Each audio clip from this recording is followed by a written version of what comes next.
وأصحابه ومن تبعهم بإحسان إلى يوم المآل.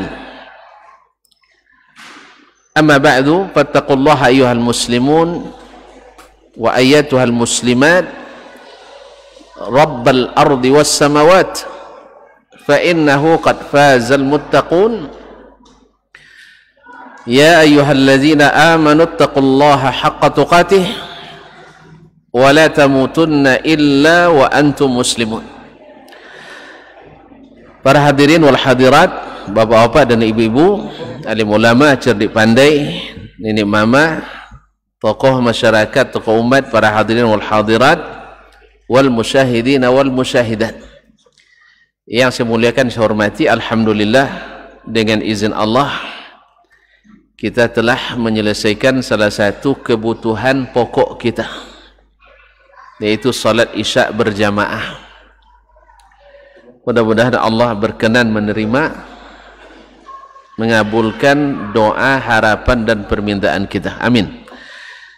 Ma'asyiral kiram, selawat dan salam kepada baginda Rasulullah sallallahu alaihi wasallam, Sayyidul Anam, pada para keluarganya, anak istri dan keturunannya, para sahabat yang setia mendampingi dakwah dan risalahnya, sama-sama berjihad di jalannya, para tabi'in yang setia, dan kaum muslimin dan muslimat sampai hari kiamat.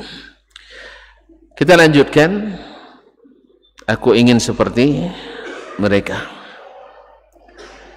Telah kita sebutkan bahwa para sahabat Nabi SAW adalah generasi terbaik,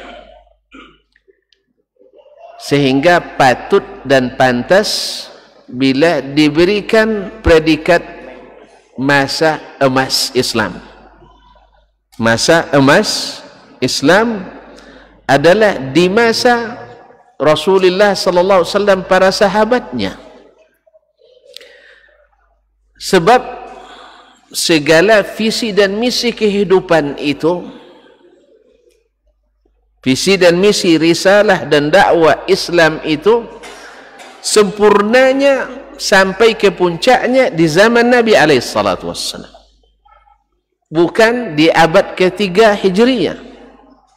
Sebab kalau ukurannya banyak tulisan yang lahir, banyak jurnal dan artikel yang terbit, banyak telekomunikasi yang ditemukan, maka zaman kita lebih patut disebut dengan zaman keemasan. Tapi percaya tidak kita bahwa hari ini masa keemasan Islam? Yakin? Ya, yang menggeleng pasti, yang tak menggeleng ragu. Ragu sama aja. Ya, kalau ragu tak jadi. Jadi sebab itu hari ini bukan masa keemasan Islam. Walaupun umat Islam banyak menulis, umat Islam banyak karya ilmiah, umat Islam ramai jumlahnya, tetapi saya tidak yakin, dan pasti tuan-tuan dan puan-puan tak yakin hari ini masa keemasan Islam. Kenapa ini perlu kita tekankan? Sebab tadilah sudah kita sebutkan bahwasanya mereka orang-orang hebat. Karena kalau kita ingin tinjau dari semua aspek kehidupan, dari sisi manapun, masa Nabi masa terbaik. Kalau kita dalam visi misi kehidupan, dalam visi misi pendidikan kita di negeri Kesatuan Republik Indonesia ini, dalam Undang-Undang Nomor 20, ingin menciptakan anak didik yang berkarakter, beriman dan bertakwa, ya, maka tujuan pendidikan ini yang paling terlaksana adalah di zaman Nabi SAW. Sempurna. Bahkan mereka beradab dan berakhlak, saling mencintai, menyayangi, persis seperti kata Nabi SAW, la yu'minu ahadukum hatta yuhibba li akhihi ma yuhibbu li nafsi. Tak sempurna iman seseorang dari kalian sampai dia mencintai untuk saudaranya seperti dia mencintai untuk dirinya. Kalau hari ini tak, yang penting saya dapat, kamu terserah. Itu dah bagus tuh. Kadang yang milik orang pun diambil dan dia rampasnya. Zaman itu tidak. Sehingga akan kita temukan pada masa itu orang-orang yang wara, bukan berlomba untuk naik, tetapi berlomba menaikkan saudaranya. Hari ini tidak kan? Kita berlomba menjatuhkan kawan, apalagi lawan. Kawan saja dijatuhkan, apalagi lawan. Kalau dulu ada orang bertanya ke seorang alim di antara mereka, pasti dia katakan sal fulanan fa innahu a'lamu minni. Tanya si fulan, dia lebih berilmu dari saya. Lalu pergi ke si fulan yang ditunjuk, dia mengatakan lagi, la, tanya fulan, is'al fulan fa innahu a'lamu minni. Sampai akhirnya kembali kepada yang pertama ditanya. Kalau hari ini kalau sempat tuan-tuan tanya ke saya, habis itu tanya ke ustaz lain, sebenarnya ustaz saya ada tanya Ustaz Dasman, tapi jawab, kenapa ke Dasman ditanya? Dia paham apa? Dia ngerti apa? Dia kan cuma orang hadis, paling paham rijalul hadisnya. Bukan begitu? Iya enggak? Iya. Kalau dulu orang nak memilih pemimpin, masing-masing main tolak-tolakan. Abu Bakar didorong, dia tunjuk Umar sajalah. Umar disorong, enggak, Abdurrahman bin Auf lebih patut. Hari ini kita main dorong-dorong juga. Kamu jangan maju, saya saja yang maju, sama juga, dorong-dorongan juga. Cuman bedanya kamu biar pergi, saya enggak. Kalau kamu jangan maju, saya yang maju.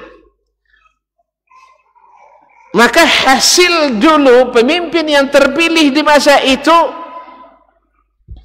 kalau masa ini, iya juga sama. Nah, bagi pendukungnya. Allah musta'an. Kaum muslimin dan muslimat dirahmati Allah. Ini kita bicara konteks umat Islam ini. Ya. Dan memang umat Islam yang pernah menjadi khalifatullah. Kalau tuan-tuan nak tinjau dari sisi ekonomi, apa barometernya masyarakat sejahtera itu? Tidak ada juga tahu, tidak ada pakar ekonomi di sini. Baik, ekonomi terbaik itu adalah masyarakat merasa cukup dengan apa yang dia miliki, bahkan cenderung memberi apa yang dia miliki kepada orang lain. Hari ini baru dapat terima gaji, langsung bersedih. Kenapa? Masuk di kreditnya 3.500.000. 2 menit setelah itu datang debit lagi 3.500.000, ya, datang debit 3.498.000,28 rupiah. Ada yang tinggal? Ada, habis. Sehingga hari ini kita lebih banyak pengemis, kalau mereka tidak cukup dengan apa yang diberi. Bahkan di zaman keemasan itu, orang bukan ngantri terima zakat, tetapi orang ngantri bayar zakat. Sampai ada yang berjalan dari Yaman ke Baghdad, ke Sana'a di Yaman, ke Baghdad di Irak, menjajakan zakatnya. Yaman dengan Irak berapa jauhnya, Dek? Kira-kira dari Setumbuk ke ya, dari Yaman ke Irak menjajakan zakatnya, rata-rata mengatakan mohon maaf, saya tidak berhak terima zakat. Kalau kita masih 3 bulan lagi nak jatuh tempo zakat, dah masukkan proposal, Pak, jangan lupa saya nak. Jangan lupa saya. Sampai kadang-kadang antrian untuk dapat 25.000 nyawa melayang gara-gara itu. Jelas deh? Ini di sisi ekonomi. Sisi apa lagi? Politik, hukum, keamanan. Di masa itu masa keemasan. Sekarang orang bersalah lari dan susah dicari. Hari itu orang bila berdosa datang mengakui. Seorang sahabat tanpa sengaja terlihat seorang wanita Ansar sedang mandi. Terlihat oleh dia, astagfirullah, tersentuh hidungnya ke dinding, berdarah. Dia belum tenang sampai mengadu ke Rasulullah sallallahu alaihi wasallam. Terlihat kalau kita sengaja pasang CCTV, naudzubillah tsumma naudzubillah. Kaum muslimin itu pun ngaku tak sengaja. Macam mana pula pasang CCTV tak sengaja? Kaum muslimin dan muslimat dirahmati Allah. Mereka yang ketika dilihat oleh Nabi SAW sedang memakai cincin emas di tangannya, pura laki-laki bukan perempuan, Nabi SAW ambil cincinnya dan dibuang. Kalau sempat ustaz ambil cincin emas di tangan tuan-tuan sekarang, ditumbuk ustaz tu. Ustaz tak tahu ni si tumbuk ni ustaz. Dia nak tumbuk ustaznya. Bukankah sebelum ini kita mendengar ketua MUI di mana saya tak tahu dibaca oleh orang yang juga pekerjanya gara-gara dinasihati. Hari itu tidak. Diambil oleh Nabi dari tangannya emas, karena siapa yang pakai emas laki-laki di dunia takkan pakai emas di akhirat. Tapi perempuan alhamdulillah aman. Ya, perempuan aman. Makanya kalau bapak punya emas nanti hadiahkan ke istri tersayang. Insya Allah dapat bidadari yang paling penyayang. Ini orang laki-laki nak pakai emas pula, kasih sama perempuan. Nah, ketika Nabi pergi, ini lihat kaum muslimin, ketika Nabi pergi, sahabat yang lain katakan kepadanya, Nabi kan marah kamu memakainya, bukan mengambilnya kembali. Katanya, wallahi, demi Allah, saya tak akan ambil sesuatu yang sudah Nabi buang dari tangan saya. Allah. Kalau kita kan tak, dah jelas-jelas dilarang oleh Allah dan Rasul, nak cuba-cuba juga. Tanya ke ustaz, mudah-mudahan hukumnya tidak haram. Mudah-mudahan hukumnya tidak haram. Dilarang oleh Allah dan Rasul. Tanya ke Ustaz Dasman, gimana hukumnya Ustaz? Haram. Ini kaji mana pula ini? Ini keras kajinya. Lalu tanya ke ustaz yang lain, ustaz bisa ndak? Tolong ditawani, hukumnya jadi makruh jadilah ustaz.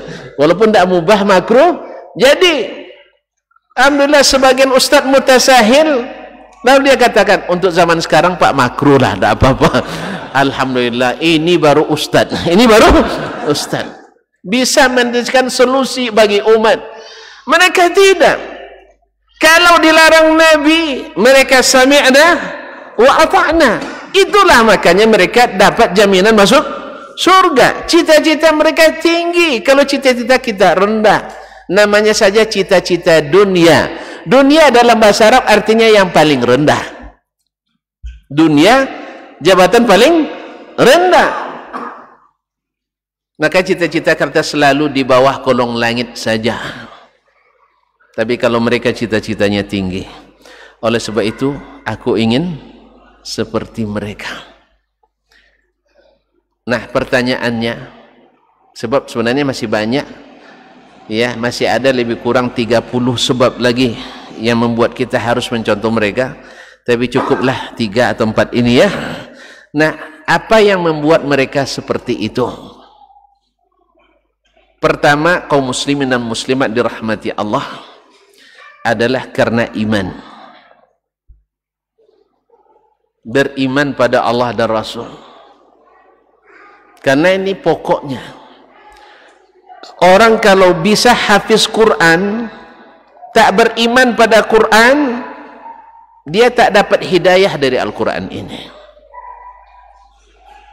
Maka Nabi katakan, wal Quranu hujjatun laka aw alaik. Al-Quran itu menjadi hujjah yang meringankanmu di pengadilan Allah, atau menjadi hujjah yang memberatkanmu. Maka Allah tegaskan, dzalikal kitabu la raiba fi. Al-Quran itu kitab yang tidak ada keraguan padanya, hudan lil muttaqin, jadi hidayah bagi orang bertakwa. Siapa yang bertakwa itu? Alladzina yu'minuna bil ghaib, orang yang beriman pada yang gaib. Maka berita yang datang dalam Al-Quran atau dalam sunnah Nabi, mereka langsung benarkan. Ini iman. Dan bila perintah, mereka langsung kerjakan, karena ini iman. Dan karena mereka beriman, larangan langsung ditinggalkan. Makanya hampir-hampir tidak ada pertanyaan sahabat ke Nabi SAW. Saya katakan hampir-hampir tidak ada pertanyaan sahabat ke Nabi SAW, ya Rasulullah, masalah ini hukumnya wajib, sunat, mubah, makruh atau gimana? Tapi pertanyaan mereka selalu, apa hidayah Nabi dalam masalah ini? Bagaimana yang diperintahkan Nabi dalam masalah ini? Bagaimana yang diamalkan Nabi dalam masalah ini? Ini yang mereka tanyakan. Sebab apa? Sebab mereka paham jalan menuju surga itu ada pada petunjuk Nabi SAW.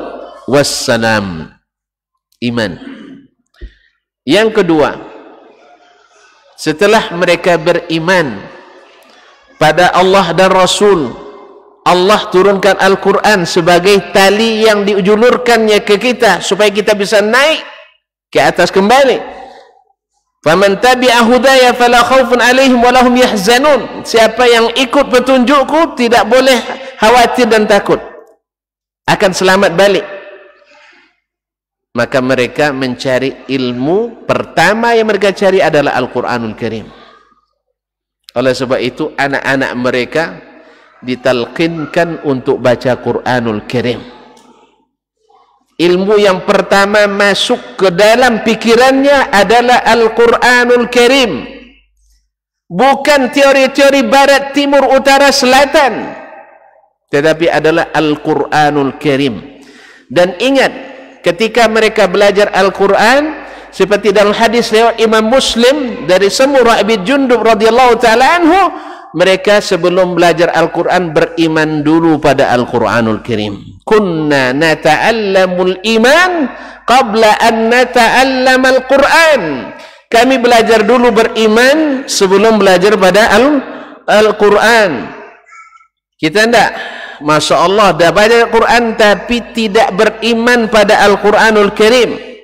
Lebih percaya dengan teori-teori pikiran, lebih percaya dengan logika-logika dan retorika, sehingga meninggalkan Al-Quranul Karim.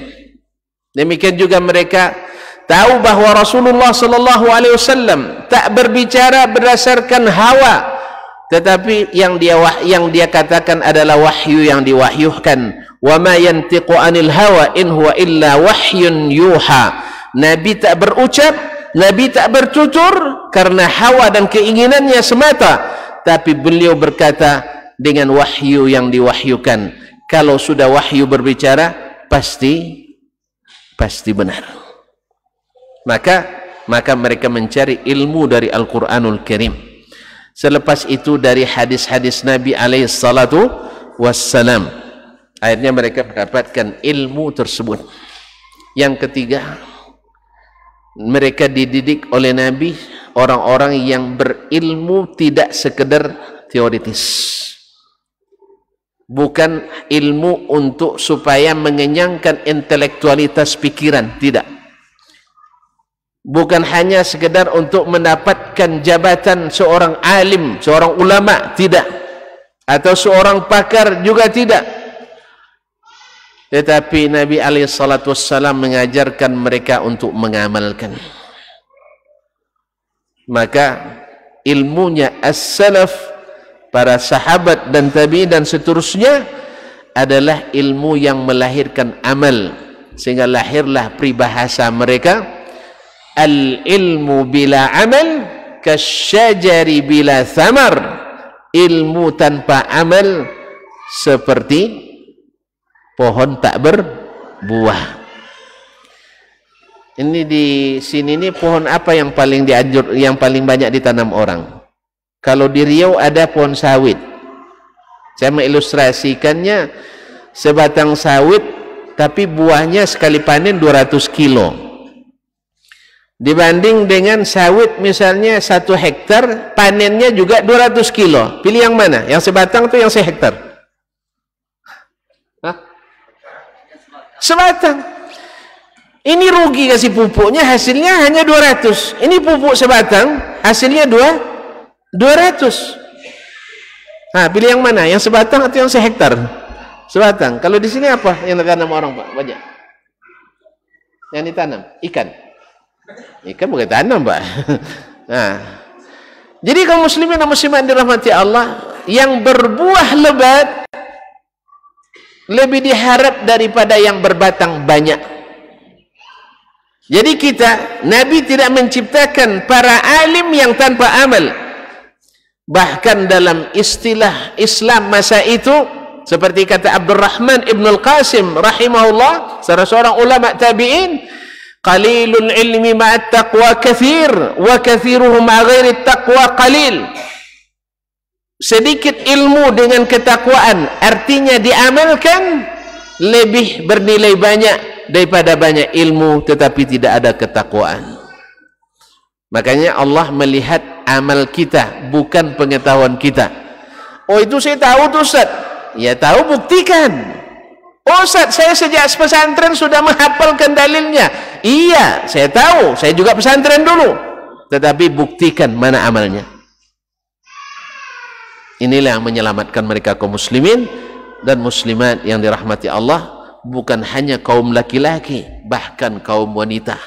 Selesai Nabi salat Idul Fitri dan Idul Adha, selesai khutbah, Nabi pergi ke tempat kaum wanita, mengatakan, ya ma'syaran nisa, inni arakunna akthara ahlin nar. Saya melihat kaum wanita itu yang paling banyak masuk neraka. Kalau sempat Ustaz bilang sekarang, besok jangan diundang lagi Ustaz, kan dipaksanya bapak ni, besok jangan diundang Ustaz tu lagi katanya, diboikot, pasalnya awak masuk neraka katanya. Nabi bilang, saya melihat kaum wanita paling banyak masuk surga. Penyebabnya tahu enggak? Apa sebabnya wanita tu banyak masuk surga, masuk neraka? Enggak tahu rupanya ya. Pertama, sering mengingkari kebaikan suami. Ahsanta ilaiha dahra kullah, kamu berbuat baik kepadanya selama sepanjang masa, lalu salah sekali, hilang semuanya. Ibarat pepatah kita, hilang panas setahun gara-gara hujan sehari, banjir langsung. Kaum muslimin dan muslimat dirahmati Allah, masyaallah kiram dirahmati Allah. Nah, apa yang terjadi dengan kaum wanita waktu itu? Marah sama Nabi? Nah, mereka justru mengikuti arahan Nabi supaya jangan masuk neraka. Maka kata Nabi, maka bersedekahlah, karena sedekah itu tudfi'u ghadabar Rabb, memadamkan kemarahan Allah tabaraka wa ta'ala. Maka di antara mereka ada yang buka gelangnya, diserahkan kepada Nabi. Ada yang buka, apa namanya ini? Kalau kami subang namanya, ya. Subangnya diserahkan ke Nabi. Ada yang buka, ini apa namanya? Saya tidak pernah pakai, itu masalahnya. Hah? Dukwa. Kalungnya serahkan ke Nabi. Ya subhanallah, karena mereka takut masuk neraka dan ingin masuk surga. Bukan marah. Kalau kita sendak sekarang ni, kalau ada ustaz ceramah, ada yang tersinggung, pasti yang fokusnya ke yang tersinggung itu. Apa yang dibacanya, padahal sejam ceramah bukan itu aja yang dibaca, banyak yang lain. Besok ustaz itu tolong ya, tolong. Kalau bisa, itu pengurus yang undang dihentikan. Allah musta'an. Jadi mereka tidak, cepat sekali, seperti yang tadi, dibuang. Apa yang namanya tadi? Cincin emasnya. Disuruh ngambil lagi, Nabi pergi, enggak, saya tak ambil lagi. Allahu Akbar. Ketika turun ayat diharamkannya khamar, apa yang mereka lakukan? Sudah di tangan begini, mau ditenggak lagi, dia bukan hanya diserahkan begini, dia hancurkan tempat-tempatnya, tempat-tempat penyimpanannya dipecahkan. Sebab kalau masih diletak di depan pintu, ada yang mungut lagi, pemulung nanti minum pula dia. Tidak, sampai jalan-jalan Madinah banjir oleh tuak yang diserakkan dan tempat-tempat yang ditumpahkan. Kalau kita kan tak sayang nih, ini botolnya bagus ini untuk dikoleksi. Akhirnya disimpan botolnya. Baca lagi, ingat lagi, baca lagi, ingat lagi. Sekali-sekali kan Allah kan Maha Pengampun, Maha Penyayang. Ya, minum sekali, airnya kembali lagi. Tapi mereka tidak. Ketika datang haramnya riba, karena beriman, mereka tinggalkan serta-merta. Wadharu ma baqiya minar riba. Nah sekarang kita enggak. Macam tadilah, katanya riba itu haram ya Ustaz. Iya, kenapa? Tidak ada solusi Ustaz untuk bikin halal Ustaz. Untuk bikin halal. La ilaha illallah Muhammadur Rasulullah. Halal haram itu bukan otoritas ulama. Otoritas ulama hanya sebatas menyampaikan pesan Allah dan Rasul. Sebagian kan mengatakan, menghalalkan haram otoritas ulama, keliru. Bahkan Nabi SAW, kalau bukan Allah yang berikan kuasa itu, dia tidak berhak menghalalkan, mengharamkan. Nabi kalau bukan karena Allah yang berikan hak menghalang haramkan, dia tidak berhak. Cuman karena Allah berikan kepadanya, wa may yuti'ir rasul faqad ata Allah. Siapa yang taat kepada Rasul sama dengan taat kepada Allah. Apa sebab? Karena Rasul itu diberikan wahyu dan maksum dari segala kesalahan. Cukup sekianlah dulu ya. Cukuplah saya. Mau nambah lagi? Masih banyak. Ada 30 lagi. Siap? Antum siap, yang lain tak? Nanti kalau dibuat angket pasti bilang, janganlah Ustaz, nanti aja lah. Nanti. Tapi yang mudah-mudahan yang saya sebutkan itu sudah mewakili, dan mudah-mudahan kita berminat untuk seperti mereka. Karena kata Allah tabaraka taala, fa in amanu bimithli ma amantum bi faqad ihtadaw. Andainya mereka beriman seperti kalian para sahabat beriman, merekalah sebenarnya yang mendapatkan hidayah. Allah SWT mudahkan, insyaallah tak payah. Syaratnya satu, beriman pada Allah dan Rasul. Yang kedua, berilmu apa yang Allah inginkan dan apa yang diajarkan Rasul. Yang ketiga, diamalkan. Ini ketiga kekuatan yang mereka miliki, yang hampir-hampir tidak ada di zaman kita ini, di sebagian besar umat Islam. Sebagian berilmu tapi tidak diiringi dengan iman. Sebagian berilmu dan diamalkan tapi tak ada iman di dalamnya. Sebagian beriman, percaya tapi tak ada ilmu pula, sehingga beramal menurut selera. Dan ada yang beriman, beramal tapi ilmu tak ada, semacam tadi juga. Yakin luar biasa, bahkan tak boleh bergeser sedikit pun keyakinan itu. Cuma dasarnya rapuh tanpa ilmu. Tapi berapa banyak pula yang Masya Allah menyandang gelar-gelar bergengsi dalam ilmu, tetapi tidak mengamalkan.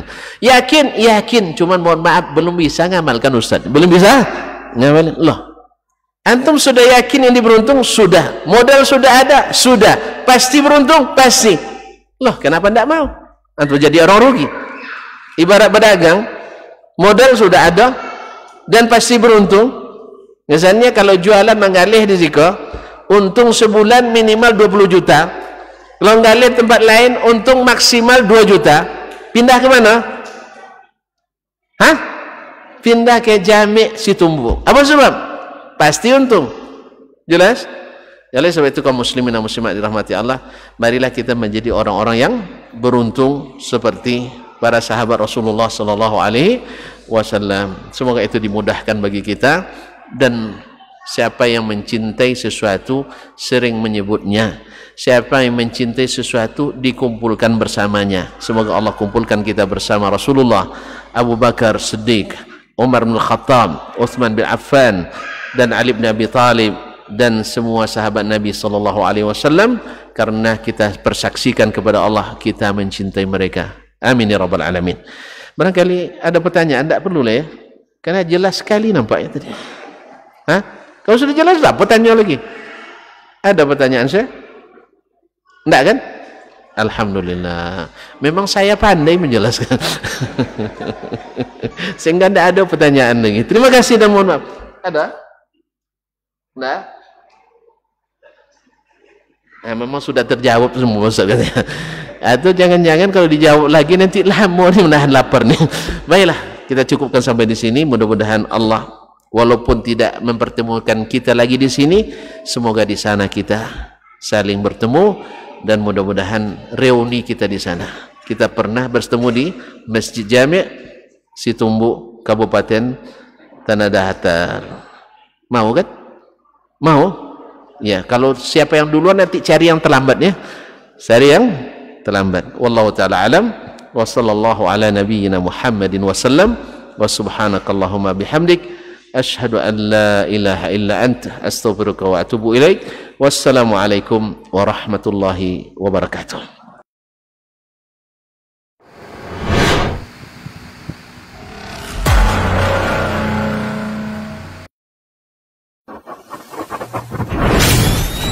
Robbani, merajut ilmu dan peradaban.